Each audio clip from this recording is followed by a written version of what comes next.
Le texte avait été écrit après le meurtre de la jeune Philippine l'an dernier à Paris par un Marocain sous OQTF. Après la censure par le Conseil constitutionnel de l'allongement de la rétention des étrangers dangereux en centre administratif, Bruno Retailleau réagit.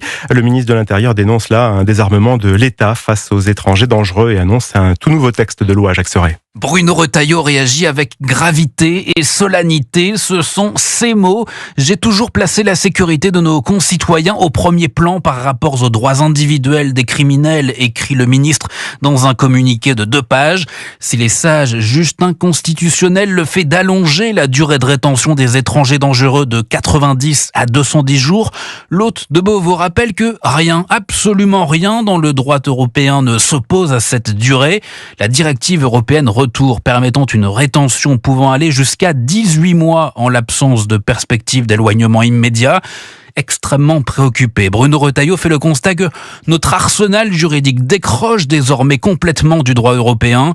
Concrètement, développe-t-il, ceci veut dire que les Français n'ont pas le droit à la même protection que leurs voisins européens. Bruno Retailleau dit ne pas s'y résoudre. C'est pourquoi il annonce un nouveau texte modifié qu'il présentera au plus tôt au Parlement.